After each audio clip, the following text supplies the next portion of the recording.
फिर आगरा लखनऊ एक्सप्रेसवे पर हिलाकर रख देने वाला हादसा हुआ, जहां फिरोजाबाद में सवारियों से भरी एक बस ट्रक से टकरा गई तो चीख पुकार मच गई। बताया जा रहा है कि लखनऊ के रहने वाले ये सभी लोग ट्रेवल बस में सवार होकर मथुरा वृंदावन दर्शन के लिए गए थे। दिन भर खूब मस्त थे, घूमे फिरे, प्रभु भजन में डूबे तो थके हारे नींद में वापसी हो रही थी। लेकिन क्या पता था कि ड्राइवर की लापरवाही उनकी खुशियों पर यूं ग्रहण लगा जाएगी कि घर की बजाय पहुंच जाएंगे अस्पताल और कई तो परलोक भी। बताया जा रहा है कि ड्राइवर ने शराब भी रखी थी जिससे यह हादसा हुआ। वृंदावन से। मेरा नाम दीपक है। दीपक, क्या हुआ था? सर, हम लोग मथुरा वृंदावन से आ रहे थे वापस लखनऊ के लिए। हमारी गाड़ी, हमारा ड्राइवर सो गया, कैसे क्या हुआ नहीं पता। खड़ी ट्रक हाईवे के किनारे गाड़ी खड़ी थी, उसमें जाके लड़ गई, पूरी गाड़ी क्षतिग्रस्त हो गई। हमारे साथ के जितने लोग थे सारे घायल हैं, उसमें 4 लोगों की मृत्यु हो गई। कहाँ की घटना थी? ये फिरोजाबाद है। आगरा से 49 किलोमीटर आगे आ गए थे लखनऊ की तरफ। कौन सी गाड़ी थी? कहाँ से कहाँ जा रहे थे? हमारे ट्रेवलर बस थी, लखनऊ के लिए जा रही थी। हम लोग लखनऊ के रहने वाले, वृंदावन से घूम के वापस आ रहे थे। हादसे के बाद मानो हड़कंप मच गया। फौरन पुलिस पहुंची, रेस्क्यू ऑपरेशन शुरू हुआ। घायलों को पास के अस्पताल में भर्ती करवाया गया। इस हादसे में 5 लोगों की मौत हुई है, जबकि 17 लोग गंभीर रूप से घायल हुए हैं। कई लोगों की हालत गंभीर बताई जा रही है। बताया जा रहा है कि मरने वालों का आंकड़ा भी बढ़ सकता है। दुर्घटना में मृतकों की पहचान कर उनके परिवार वालों को सूचित किया जा रहा है। देखिए, अभी ये सूचना मिली थी हम लोग को कि नसीरपुर कट के पास जो आगरा लखनऊ एक्सप्रेस वे है उस पर कोई एक्सीडेंट हुआ है जिसमें कुछ कैजुअल्टी हुई है। तत्काल थाना पुलिस और आसपास की फोर्स वहाँ पर मौके पर पहुँची और जो भी मौके पर जो इंजर्ड थे उनको तेज़ी से एम्बुलेंस के माध्यम से भिजवाया गया। इसमें शुरुआती उसमें 5 लोगों की अब तक डेथ हुई है। जो लोग शेष लोग इंजर्ड थे उसमें से कुछ लोग 5 लोगों को यहाँ से रेफ़र भी किया गया। ये जानकारी हुई है कि ये लोग मथुरा से और लखनऊ वापस जा रहे थे। इनका जो ड्राइवर था उसने रास्ते में किसी स्थान पर खाना खा के कुछ शराब इत्यादि का सेवन संभवतः किया है और क्योंकि जो गाड़ी पहले से वहाँ ख़राब हुई थी और जिसको उन्होंने अथॉरिटी एक्सप्रेस के वालों ने उन्होंने उसका वाटर मार्किंग भी वहाँ पर कर रखे थे, उनके वाटर बैरियर लगे हुए थे। इसके बावजूद इसमें पीछे से उसमें गाड़ी में टक्कर मारी है। तो निश्चित रूप से ड्राइवर की लापरवाही की वजह से एक्सीडेंट हुआ है और जिसमें ये 5 कैजुअल्टी हुई है। शेष लोग हैं उनका भी उपचार। सपा मुखिया अखिलेश यादव के इस्तीफे से खाली हुई मैनपुरी की करह विधानसभा सीट पर 20 नवंबर को मतदान होना है। इस सीट पर अखिलेश यादव ने अपने भतीजे तेज प्रताप यादव को चुनावी मैदान में उतारा है और उनके सामने बीजेपी से अनुजेश यादव यानी कि तेज प्रताप यादव के फूफा ताल ठोंक रहे हैं। सपा ने इसके लिए सियासी ताना बाना बुनना शुरू कर दिया है ताकि 2022 में मिली जीत के रिकॉर्ड को तोड़ा जा सके। अखिलेश यादव ने अपने 2.5 दशक के सियासी सफर में पहली बार विधानसभा का चुनाव 2022 में करैल सीट से लड़ा था। करैल सीट से अखिलेश यादव विधायक चुने गए थे। अखिलेश ने बीजेपी के एसपी सिंह बघेल को हराया था। 2024 में कन्नौज से सांसद बनने के बाद करैल विधानसभा सीट से इस्तीफा दे दिया। अब करैल सीट पर उपचुनाव हो रहा है। सपा के लिए मुफीद माने जाने वाली विधानसभा सीट पर अखिलेश ने तेज प्रताप यादव को उतारा है, जो बिहार के पूर्व मुख्यमंत्री लालू प्रसाद यादव के दामाद हैं। वहीं सपा के सांसद धर्मेंद्र यादव के बहनोई यानी कि भाजपा से जो प्रत्याशी हैं अनुजेश यादव को बीजेपी ने चुनावी मैदान में उतारकर करैल के मुकाबले को और रोचक बना दिया है। 2022 में करैल विधानसभा सीट पर अखिलेश यादव को 1,48,197 वोट मिले थे, जबकि बीजेपी प्रत्याशी एसपी सिंह बघेल को 80,692 वोट मिले। बसपा प्रत्याशी कुलदीप नारायण को 15,701 मत मिला। अखिलेश ने 67,504 वोटों से जीत दर्ज की थी। करैल सीट पर अब तक के सबसे बड़े मार्जिन से अखिलेश यादव को जीत मिली है। इससे पहले सपा को औसतन 30,000 वोटों से जीत मिलती रही है। ऐसे में सबसे बड़ा सवाल ये है कि तेज प्रताप यादव क्या करेल में अखिलेश के रिकॉर्ड को तोड़ पाएंगे। अब आपको बताते हैं कि करेल सीट का सियासी गणित क्या है। करेल विधानसभा सीट पर करीब 3.25 लाख वोटर हैं, जिसमें 1.25 लाख के करीब यादव मतदाता हैं। इसके बाद दलित समाज 40,000 और शाक्य समुदाय के 38,000 वोटर हैं। पाल और ठाकुर समुदाय के 33,000 वोटर हैं, तो मुस्लिम वोटर 20,000 के करीब हैं। ब्राह्मण, लोध, वैश्य समाज के वोटर 15,000 के करीब हैं। करेल में यादव के बाद दलित और शाक्य मतदाता है, तो वहीं बघेल और ठाकुर वोटर भी बहुत ही महत्वपूर्ण भूमिका निभाते हैं। शाक्य और क्षत्रिय मतदाता करेल सीट पर बीजेपी का कोर वोटर माना जाता रहा है। बीजेपी ने शायद समीकरण को देखते हुए यादव समुदाय से ही नहीं बल्कि मुलायम परिवार के दामाद को कैंडिडेट बनाकर बड़ी चुनौती खड़ी कर दी है। सपा के सामने अपना सियासी गढ़ बचाने के लिए एक बड़ी चुनौती सामने खड़ी है। अब देखना ये होगा कि जनता किसको जनाधार देती है। वाराणसी के सारनाथ में एक जुए के अड्डे से 42 लाख की लूट का मामला सामने आया है। सोशल मीडिया पर पूर्व सीएम अखिलेश यादव के ट्वीट के बाद पुलिस कमिश्नर ने डीसीपी बड़ौदा को मामले की जांच के आदेश दिए हैं। वैसे तो पुलिस अपराध रोकने के लिए होती है, लेकिन उत्तर प्रदेश के वाराणसी की पुलिस ने अपराध रोकने के नाम पर खुद ही 42 लाख रुपए लूट लिए। ये आरोप हम नहीं बल्कि पूर्व सीएम अखिलेश यादव लगा रहे हैं। सोशल मीडिया पर अखिलेश यादव के ट्वीट के बाद पुलिस कमिश्नर वाराणसी ने एक जांच टीम गठित की है। जांच में मामले की काफ़ी हद तक पुष्टि हो चुकी है। पुलिस को एक सीसीटीवी फुटेज भी मिला है, जिसमें 2 लोग काला बैग लेकर जाते हुए दिखाई दे रहे हैं, जिसमें एक व्यक्ति पुलिस इंस्पेक्टर है, वो भी वर्दी में, जबकि दूसरा व्यक्ति सिविल ड्रेस में है। बैग में जुए के अड्डे से लूटी गई 42 लाख रुपए की रकम रखी है। सिक्योरिटी गार्ड के मुताबिक उस समय उसे इस मामले की जानकारी नहीं थी। उसे खुद शनिवार को मामला सोशल मीडिया पर वायरल होने के बाद पता चला। शनिवार को ही सीएम अखिलेश यादव ने इस मामले को हवा दी थी। मामला वाराणसी के सारनाथ थाना क्षेत्र के एक अपार्टमेंट से जुड़ा है। बताया जा रहा है कि इस अपार्टमेंट के अंदर जुआ हो रहा था। इसकी सूचना पुलिस को पहले से ही थी, लेकिन एक इंस्पेक्टर और सिविल ड्रेस में आए व्यक्ति ने छापा मार दिया। उस समय जुए के फड़ पर करीब 42 लाख रुपए रखे थे। ये दोनों रकम को लूट कर अपने साथ ले गए। इतना सब कुछ होने के बाद भी पुलिस का कोई भी अधिकारी इस मामले में कुछ भी कहने को तैयार नहीं हो रहा है। यूपी के मुखिया योगी आदित्यनाथ ने रविवार को सपा प्रमुख अखिलेश यादव पर बड़ा हमला बोला।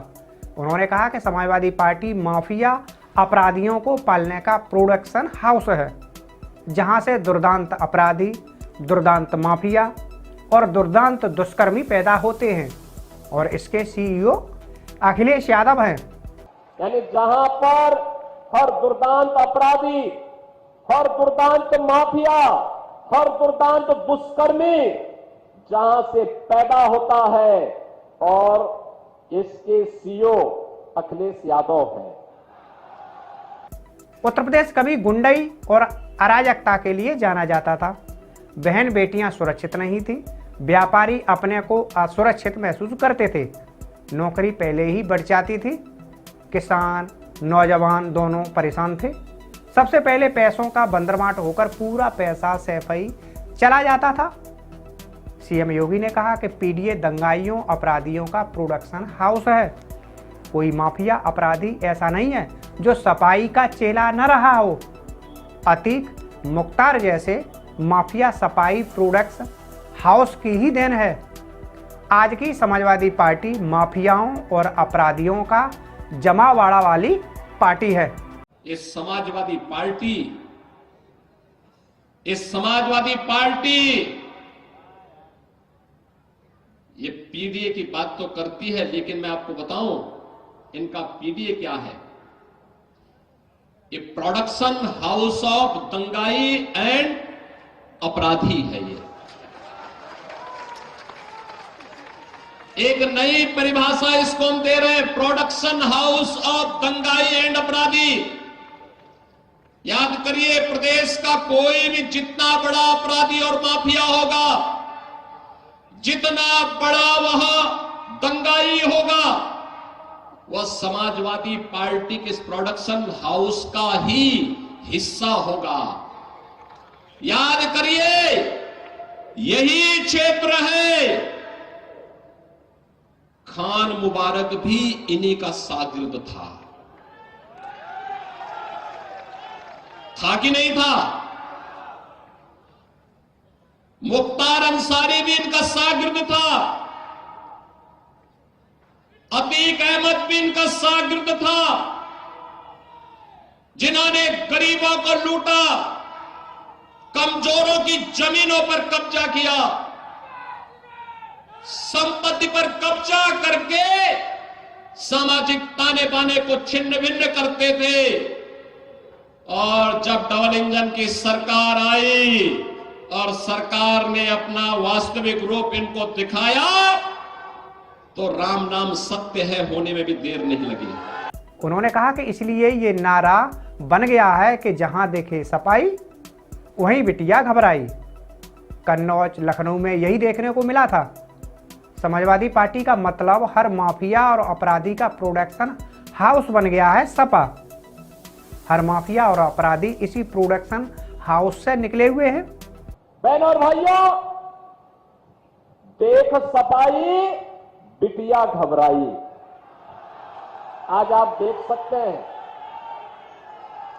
और मैं इसीलिए आपसे कहने के लिए आया हूं, अयोध्या में एक निषाद बिटिया के साथ इन समाजवादी पार्टी के नेता मुइन खान के द्वारा क्या व्यवहार किया गया था। अब आप बताओ, इसमें क्या कार्रवाई नहीं होनी थी? क्या कार्रवाई होनी चाहिए थी ना? और हम लोगों ने जब कार्रवाई की तो ऐसे लगा जैसे समाजवादी पार्टी के नेता अब जमीन आसमान एक कर देंगे। कन्नौज में एक बेटी के साथ किस प्रकार का व्यवहार समाजवादी पार्टी के नेता के द्वारा किया गया। और इसीलिए मैं कह रहा हूं, देख सपाई बिटिया घबराई, ये समाजवादी पार्टी अब यह तो एक प्रोडक्शन हाउस बन गया है, माफिया और अपराधियों को पालने का प्रोडक्शन हाउस है ये भविष्य को तय करने वाला चुनाव है। फूलपुर की बाढ़ और सिंचाई की समस्या को जल्द ही दूर करेंगे। उस सरकार को डूब मरना चाहिए जो गरीबों और किसानों की आवाज को सुनकर उनकी समस्याओं को दूर न कर सके। कि सरकार का मतलब समाधान होता है, सरकार का मतलब समस्या नहीं होती। और सरकार को डूब मरना चाहिए जो सरकार गरीब की आवाज न सुनती हो, अन्नदाता किसान की आवाज न सुनती हो, युवा की आवाज न सुनती हो। सरकार का मतलब समस्या के सामने लाचार होना नहीं, सरकार का मतलब होता है समस्या को चुनौती के रूप में स्वीकार करके उसको हमेशा के लिए उखाड़ फेंको, समाधान का रास्ता निकालो। और उसी समाधान के लिए डबल इंजन की सरकार आपकी सेवा के लिए समर्पित भाव के साथ कार्य कर रही है। उन्होंने कहा कि इंडिया गठबंधन राष्ट्रीय अस्मिता के साथ खिलवाड़ करने वाला गठबंधन है। ये इंडिया गठबंधन के लोग कश्मीर में धारा 370 की वापसी कराना चाहते हैं। कांग्रेस की आखिरकार कौन सी मजबूरी है? धारा 370 के बहाने कांग्रेस के मंसूबे अच्छे नहीं हैं। इन्हें बेनकाब किया जाना बहुत ही आवश्यक है, जरूरी है। ये लोग देश के अंदर आतंकवाद भड़काने का काम कर रहे हैं। अभी हाल ही में आपने देखा होगा, जम्मू कश्मीर विधानसभा ने एक प्रस्ताव पारित किया है, कश्मीर में धारा 370 फिर से बहाल करने का। बहनों और भाइयों, कश्मीर में धारा 370 का मतलब आतंकवाद की वापसी। भारत, नया भारत, मोदी जी के नेतृत्व में इसको कतई स्वीकार करने को तैयार नहीं है। और हमने तय कर लिया है, भारतीय जनता पार्टी ने तय कर लिया है कि धारा 370 एक बार दफन की जा चुकी है, अब दोबारा भारत के अंदर, कश्मीर के अंदर उसको लागू नहीं होने देंगे। एक देश में एक प्रधान, एक विधान और एक निशान, यही चलेगा, यही चलेगा। इस भाव के साथ आज हम कार्य कर रहे हैं। मैं पूछना चाहता हूं इंडी गठबंधन के सपा और कांग्रेस से, मैं पूछना चाहता हूं कि आखिर कश्मीर में धारा 370 लाना ये कांग्रेस की कौन सी मजबूरी है? ये जानते हुए भी कि आतंकवाद की जड़ है, तब भी ये लोग फैलाने का प्रयास कर रहे हैं। तो बहनों और भाइयों, इनके मंसूबे अच्छे नहीं।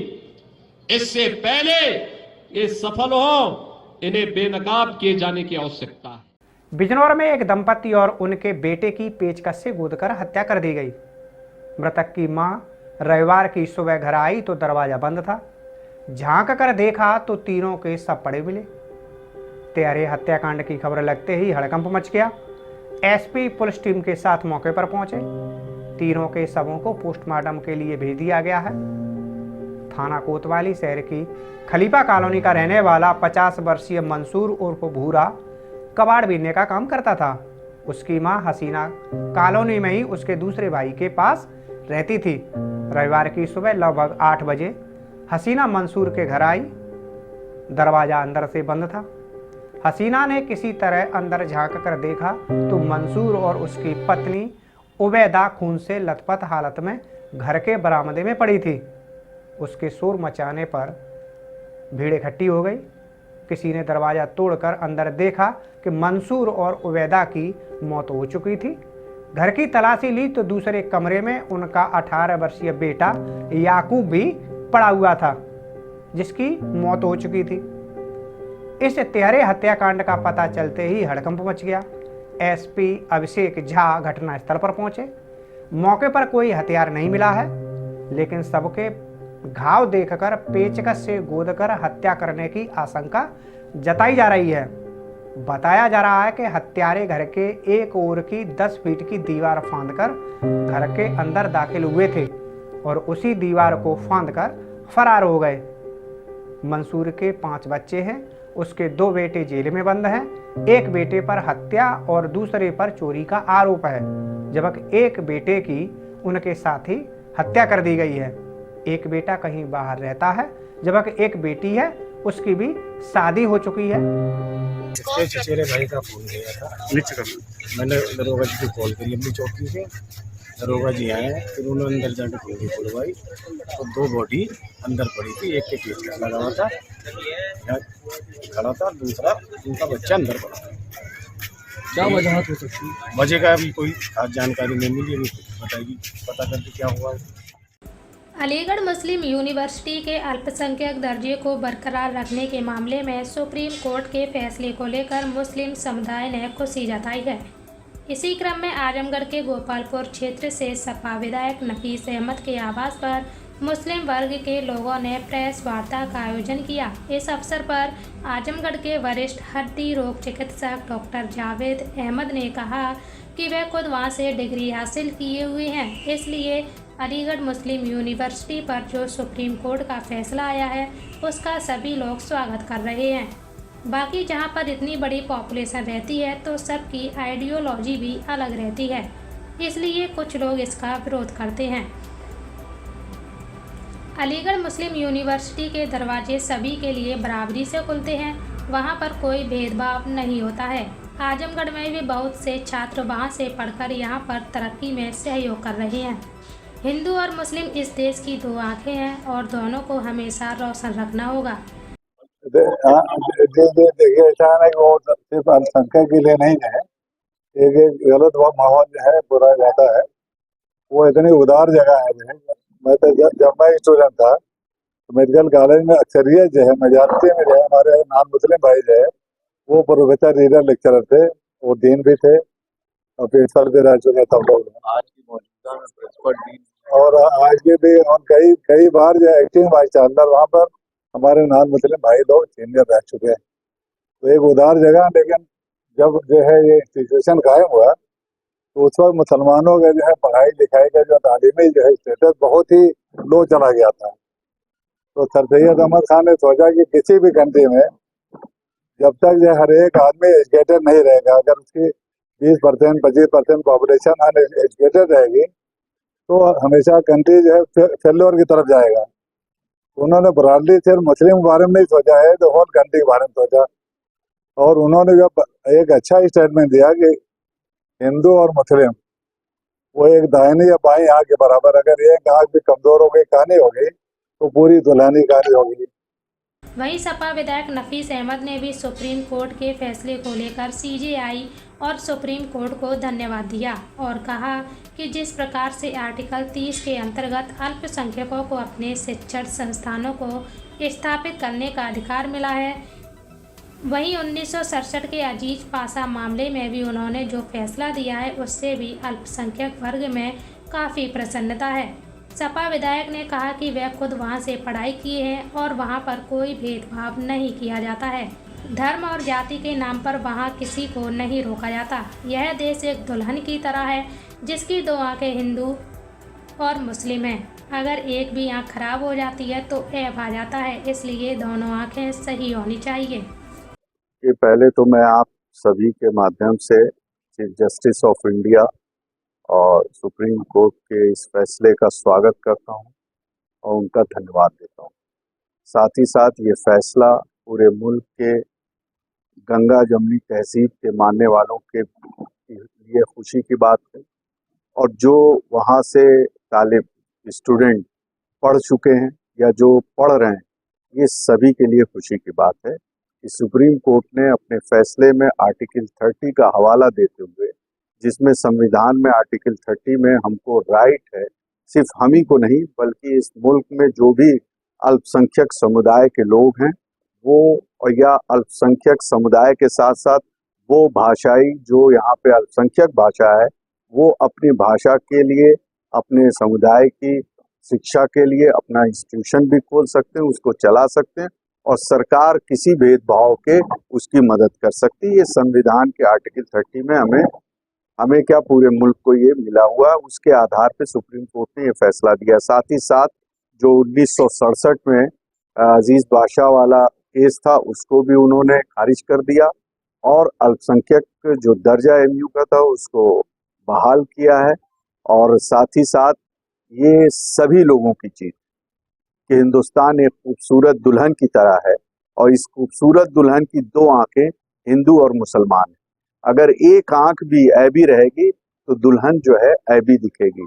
इसलिए सबको हक है कि सब लोग पढ़ें और इस मुल्क में अपनी तरक्की, इस मुल्क की तरक्की के लिए अपना योगदान दें और आगे बढ़ें। पाकिस्तान के उत्तर पश्चिमी बलूचिस्तान में धमाका होने की खबर सामने आई है। क्वेटा के रेलवे स्टेशन पर हुए बम धमाके में 21 लोगों की मौत हो गई और 30 लोग घायल हो गए। ये घटना बलूचिस्तान में अशांति की ताजा घटना है। ये धमाका रेलवे स्टेशन के बुकिंग कार्यालय में ट्रेन के प्लेटफॉर्म पर पहुंचने से ठीक पहले हुआ। स्टेशन पर हमेशा की तरह भीड़ भाड़ के चलते बड़ी संख्या में लोगों के हताहत होने का अनुमान जताया गया है।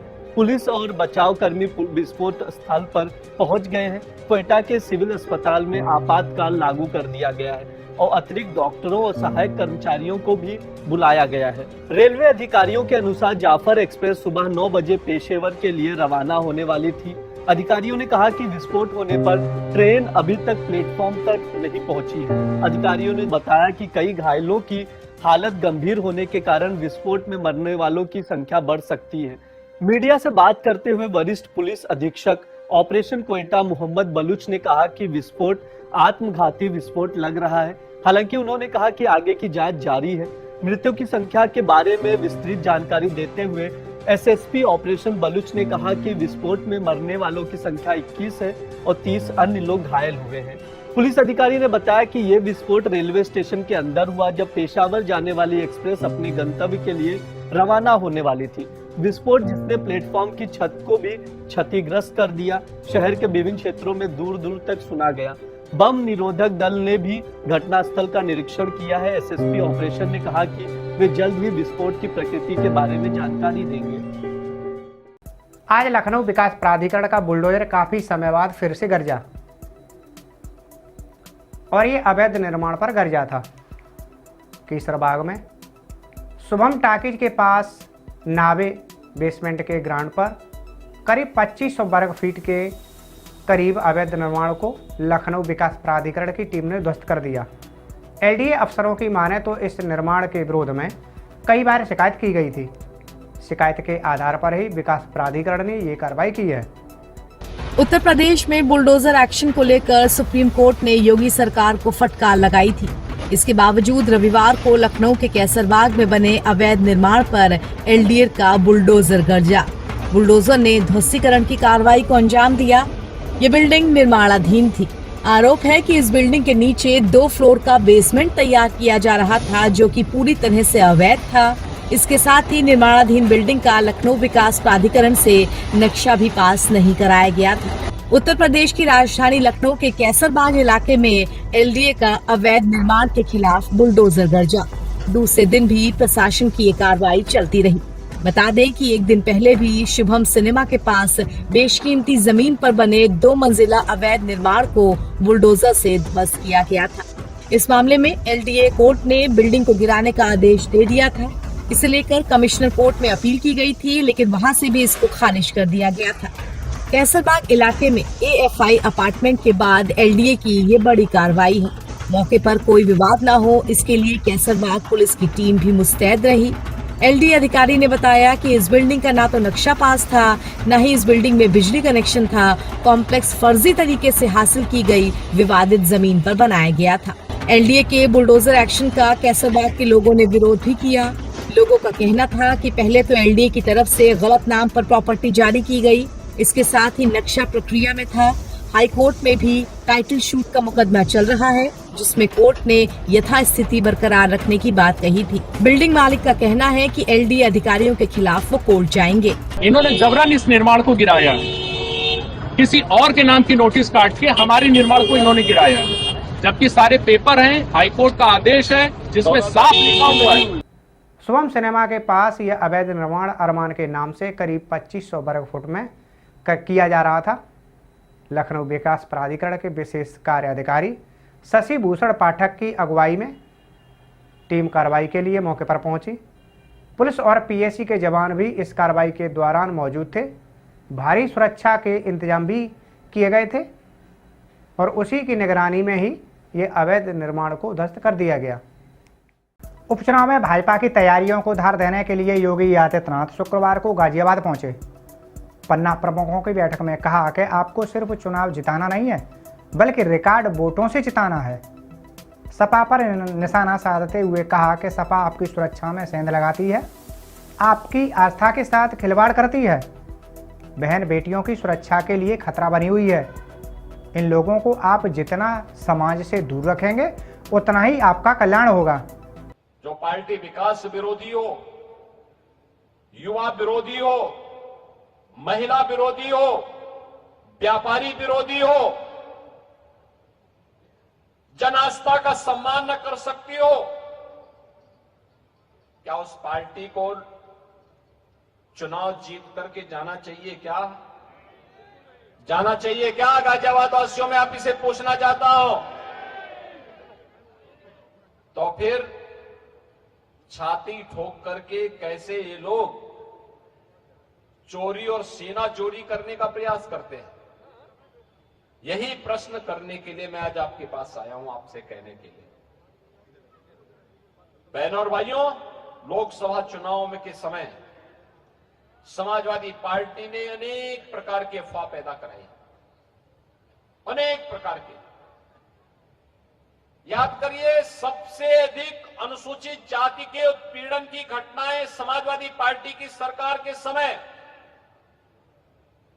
2003 से लेकर के 2007 के बीच और 2012 से लेकर के 2017 के बीच में हुई।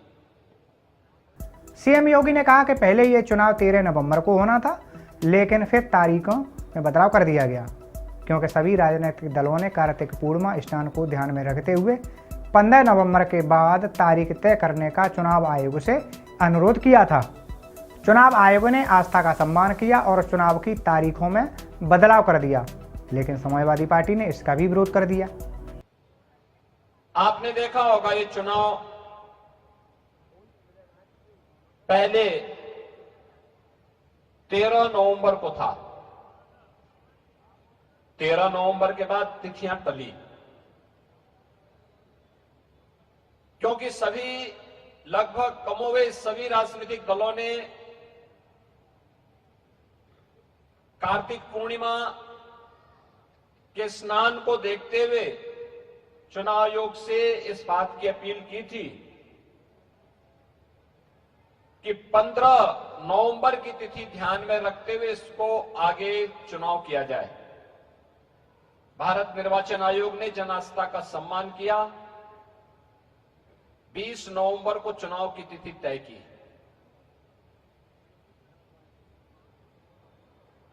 अक्सर होता है, अगर चांद नहीं दिखाई देता तो ईद की तिथि बदल दी जाती है, सरकार छुट्टी उसी प्रकार से घोषित करती है। ऐसे ही गुरु पर्व के बारे में भी होता है, तब विरोध नहीं होता है। लेकिन जब हिंदू आस्था के प्रतीक किसी पर्व की तिथि, पर्व के महत्व को देखते हुए एक संवैधानिक संस्था के द्वारा तिथि में परिवर्तन किया गया, तो बहनों और भाइयों, जनता जनार्दन ने तो खुशी मनाई, लेकिन दुर्भाग्य से एक राजनीतिक दल ऐसा भी है जिसने इसका विरोध किया, और वह और कोई नहीं, वह समाजवादी पार्टी है जो इस चुनाव में आपके सामने खड़ी है। ये पार्टी लोगों की आस्था से खेलने वाली पार्टी है, बहन बेटियों की सुरक्षा से खेलने वाली पार्टी है, यहाँ तक कि व्यापारियों की सुरक्षा में सेंध लगाने वाली पार्टी है। यानी समाजवादी पार्टी जन आस्था के साथ खिलवाड़ करने वाली पार्टी, समाजवादी पार्टी जन सुरक्षा के साथ खिलवाड़ करने वाली पार्टी, समाजवादी पार्टी बेटी और बहन की सुरक्षा के साथ खिलवाड़ करने वाली पार्टी, समाजवादी पार्टी नौजवानों के भविष्य के साथ खिलवाड़ करने वाली पार्टी। समाजवादी पार्टी का मतलब व्यापारियों की सुरक्षा में सेंध लगाने वाली पार्टी, अन्नदाता किसानों के खुशहाली पे ग्रहण लगाने वाली पार्टी। केंद्रीय मंत्री अमित शाह, डिप्टी सीएम देवेंद्र फडणवीस और पीयूष गोयल ने रविवार को महाराष्ट्र में बीजेपी का चुनावी घोषणा पत्र जारी कर दिया। बीजेपी ने अपने संकल्प पत्र में 25 वादे किए हैं। केंद्रीय गृह मंत्री अमित शाह ने रविवार को महाराष्ट्र में 20 नवंबर को होने वाले विधानसभा चुनाव से पहले भाजपा का संकल्प पत्र जारी किया है।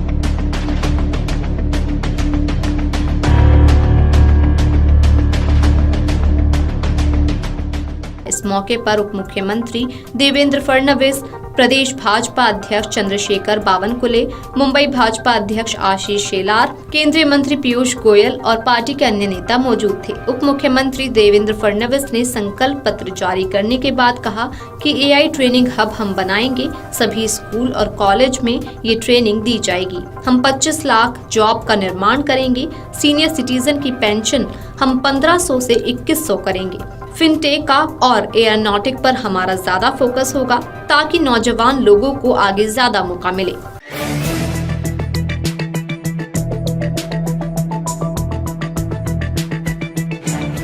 आइए अब आपको बताते हैं कि बीजेपी के संकल्प पत्र में क्या कुछ है। युवाओं के लिए 25 लाख नई नौकरियों का वादा, महिलाओं को हर महीने 2100 रुपए देने का वादा, किसान का कर्ज माफ करने का वादा, साथ ही पार्टी किसानों के लिए भावांतर योजना लाएगी। वृद्ध पेंशन योजना सीमा 1500 से बढ़ाकर 2100 रुपए की जाएगी। स्किल सेंटर खोले जाएंगे। भारत के लिए विकसित महाराष्ट्र बनाने की रूपरेखा तैयार की गई।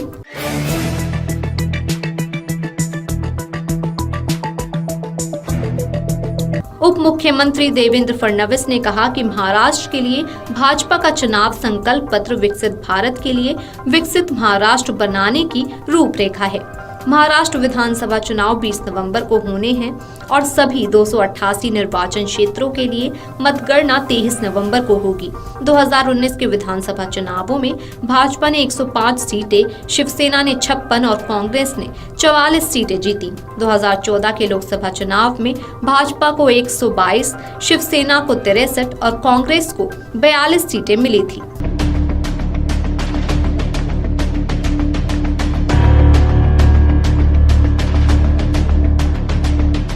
संकल्प पत्र जारी करते हुए अमित शाह ने कहा कि महाराष्ट्र की महान भूमि की जनता की आकांक्षाओं का प्रतिबिंब है। किसानों का सम्मान, गरीबों का कल्याण, महिलाओं का सम्मान बढ़ाने, विरासतों के पुनरुत्थान करने का काम महायुति सरकार ने संकल्प पत्र में है। महिलाओं का स्वाभिमान बढ़ाने के लिए हम योजनाएं लेके आए हैं और विरासतों का पुनरुत्थान करने का काम भी महायुति सरकार ने किया है। धारा 370 हटने के बाद पहली बार कश्मीर में अच्छे से चुनाव हुआ। मित्रों, आज मुझे बहुत खुशी है कि जब मैं अंबेडकर जी की भूमि पर खड़ा हूं, तब अभी कश्मीर में जो चुनाव हुआ, आजादी के बाद पहली बार कश्मीर का चुनाव के बाद मुख्यमंत्री का शपथ अंबेडकर जी ने बताए हुए संविधान से हुआ है। साथ ही धारा 370 हटने के बाद कश्मीर में भारत के संविधान की शपथ लेकर सरकार बनाने का काम हुआ। इस पर देश को नाज है। इससे बड़ी श्रद्धांजलि अंबेडकर जी की वो नहीं हो सकती। धारा 370 हटने के बाद पहली बार कश्मीर में भारत के संविधान की शपथ लेकर सरकार बनाने का काम हुआ और इसका पूरे देश को आज नाज है। हमने इस संकल्प पत्र के माध्यम से महापुरुषों की परंपराओं को, सांस्कृतिक विरासत को आगे बढ़ाने के संकल्प भी रखे हैं, जिनमें लाडली बहनों के लिए 2100 रुपये महीना, किसानों की कर्ज माफी, वृद्धा पेंशन, 25 लाख रोजगार का निर्माण और सरकारी नौकरी भी शामिल है। अराजकता फैलाकर विकास के नाम पर विफल राज देने वालों की विफलताओं से बोध लेते हुए मजबूत, समृद्ध और सुरक्षित महाराष्ट्र कैसे हो, इसका भी इसके अंदर आपको योजना दिखाई पड़ेगी। अगर आप ये वीडियो YouTube पर देख रहे हैं तो हमारे चैनल को सब्सक्राइब कर बेल आइकन दबाएं और Facebook पर देख रहे हैं तो हमारे पेज को लाइक करें। हम इस समय मौजूद हैं करेल विधानसभा का ये कस्बा पड़ता है बरनाहल, और यहाँ लोगों की जिज्ञासाएं जानेंगे कि आखिर इनका रुझान क्या है। दादा, आप यहाँ के रहने वाले हैं, चुनाव में इस वर्ष क्या आंकड़े बोलते हैं? यहाँ साइकिल ही जीतेगी और बहुत अच्छे वोटों से जीतेगी, सारे रिकॉर्ड टूटेंगे विजय। कारण क्या है, क्यों यहाँ से सपा जीतेगी? समाजवादी पार्टी के सिवाय यहाँ किसी ने कोई विकास नहीं किया, एक फला गिट्टी भी नहीं डाली किसी ने। जो भी विकास है यहाँ दिखाई दे रहा है समाजवादी पार्टी का। इस बार के चुनाव में सैफई का एक तो दामाद है और एक इनका भतीजा है, उससे कोई फर्क पड़ने वाला नहीं। दमाद तो दमाद ही है, तो बने रहता था कहा है। लेकिन वो तो ये कहते हैं कि कम से कम हमें भी एक बार देख लो ना। कोई फर्क नहीं पड़ने वाला, सीधा नेताजी के नाम पे वोट जाता है, सुझाएगा। तो यहाँ के लोग विकास के नाम पर वोट करते हैं या जाति के नाम पर करते हैं, क्या करते हैं? विकास के नाम पे, विकास के नाम पे करते हैं। आप कुछ कहना चाहेंगे, यहाँ लोग वोट किस वजह से देते हैं? यहाँ लोग तो नेताजी की वजह से वोट देते हैं, बट ये है कि विकास के नाम पे वोट देना चाहिए। जो भी जिस सरकार में सुरक्षित महसूस हो उसको वोट करना चाहिए, मेरा मानना यही है। अभी यूपी में योगी सरकार है, तो कानून व्यवस्था को लेकर अभी कोई ना दंगा हुआ है ना कुछ हुआ है। कुछ नहीं हुआ है। अब मेरा वोट तो बीजेपी को जाएगा, मेरा वोट बीजेपी को ही जाएगा और बीजेपी को ही सपोर्ट करता हूँ। लेकिन अभी इनने ये कहा था कि बीजेपी यहाँ कोई विकास कार्य नहीं कराती है। बिल्कुल कराती है। मुझे तो दिखता है कि बीजेपी की सरकार जब से आई है तब से ही विकास कार्य हुए हैं। इससे पहले तो होते होंगे विकास कार्य इसी क्षेत्र में, लेकिन अब मुझे लग रहा है कि हर क्षेत्र में बराबर विकास हो रहा है, ऐसा नहीं कि एक ही जगह हो रहा है। मेरा मानना ये है। तो जब आदमी मतदान करने जाता है तो उसके दिमाग में क्या चलता है? विकास चलता है या जात बरादरी चलती है? अब लोगों की तो नहीं कह सकते, बट मेरे दिमाग में ये चीज़ नहीं चलती है। मेरे तो विकास के नाम पे और जो भी जिससे मुझे सुरक्षित महसूस हो, जैसे मैं आपके पास यहाँ खड़ा हूँ इस टाइम पे, तो मुझे कोई प्रॉब्लम नहीं है। और लेकिन एक टाइम ऐसा था कि जैसे रात को 6 बजे के बाद कहीं जा रहे हो तो यहाँ के लोग सुरक्षित महसूस नहीं करते थे। भैंस हो गई, जानवर हो गए, सबको अंदर कर दिया क्योंकि डर रहता था। अब वो चीज़ नहीं। लेकिन सपा का हमेशा ये आरोप रहता है कि बेरोजगारी बढ़ी है यहाँ से। तो बेरोजगारी तो वो जनसंख्या की वजह से बढ़ी है। अब हर किसी को तो सरकारी नौकरी नहीं मिल सकती जी। अब हमारे घर में हम 2 भाई हैं और भी हमारे पिताजी मतलब 4-5 भाई हैं, तो 2 की सरकारी जॉब थी लेकिन बाकी की नहीं है। अब सबको तो नहीं मिल सकती। तो बीजेपी की किन किन नीतियों को लेकर आप प्रभावित हैं? कुछ लोग तो बुलडोजर पर भी बुलडोजर वाला सिस्टम नहीं है, बट ये है कि गुंडागर्दी का बहुत बड़ा वो है, इशू था। हाँ, उसका बहुत बड़ा इशू था और आज उसी की वजह से हाँ कंट्रोल है। कंट्रोल सबसे बड़ा मुद्दा यही है। लेकिन इस पूरी विधानसभा को तो सपा का गढ़ कहा जाए। गढ़ क्यों कहते हैं इसको? गढ़ तो कहते हैं, गढ़ तो कुछ भी कहो, और भी गढ़ थे, ये भी गढ़ है। अब आगे समय बताएगा, देखो क्या होता है। दादा, यहाँ का चुनाव चल रहा है, क्या लग रहा है यहाँ का चुनाव का असर क्या कर पाएगा? चुनाव तो ये समाजवादी का गढ़ है यहाँ पे, और हमेशा नेताजी के टाइम से ये गढ़ रहा है और रहेगा।